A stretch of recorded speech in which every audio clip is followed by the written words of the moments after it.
ஐயனார் துணை தினசரி நாடகம் பார்க்குறவங்களா நீங்க? அப்படின்னா கண்டிப்பா இந்த வீடியோ உங்களுக்காக தாங்க. நம்ம தலைவன் சேரன் எப்பயுமே பொறுமையிலயும் சரி, அன்புலயும் சரி, சகிப்புத்தன்மையிலயும் சரி, வேற மாரின்னு நம்ம எல்லாத்துக்குமே தெரியும். ஆனாலும் இந்த கார்த்திகா விஷயத்துல நம்ம சேரன் எடுத்த முடிவு ரொம்பவே வருத்தமா தான் இருக்கு. ஏன் கோவம்ன்னு கூட சொல்லலாம். அப்படிதான் இருந்ததுங்க. என்னடா இவன் ரொம்ப அநியாயத்துக்கு நல்லவனா இருக்கிறான் அப்படிங்கிற மாரி தான் தோணுச்சு.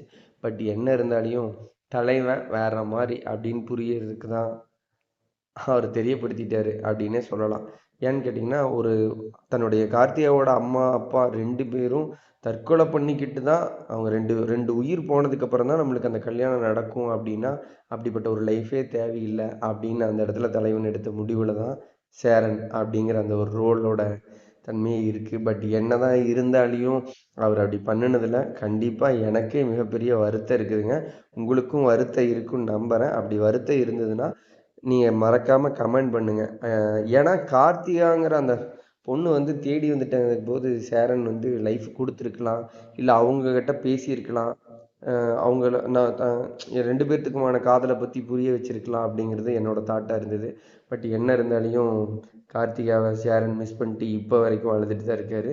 ஆனா இந்த விஷயம் கண்டிப்பா நடந்திருக்கவே கூடாது. ஏன்னா கார்த்திகா இனி ஒருத்தர கல்யாணம் பண்ணிட்டு சேரன் தவிக்கிற அந்த வலி இந்த நாடகத்துல, இந்த சீரியல்ல நமக்கு கிடைச்சிருக்க கூடாதுங்கிறது நான் நம்புறேன். ஏன்னா 2 பேரும் சேரணுங்கிறது நம்ம எல்லாத்துக்குமான ஆசையா இருந்தது. அப்படிங்கிறது சீரியல் பார்க்குற ஒவ்வொருத்தருக்குமே நல்லாவே தெரியும். 2 பேரும் சேரணும். இனி ஏதாவது ஒரு வாய்ப்பு கிடைக்குமா? 2 பேரும் சேர்ந்துற மாட்டாங்களா? அப்படின்னு ஏங்குற ஒரு ரசிகனா தான் நானும் இருக்கேன். அப்படிப்பட்ட ரசிகனா நீங்களும் ரசிகையா இருப்பீங்கன்னா, மறக்காம கமெண்ட் பண்ணுங்க. அடுத்த ஒரு வீடியோல சந்திப்போம். Thank you.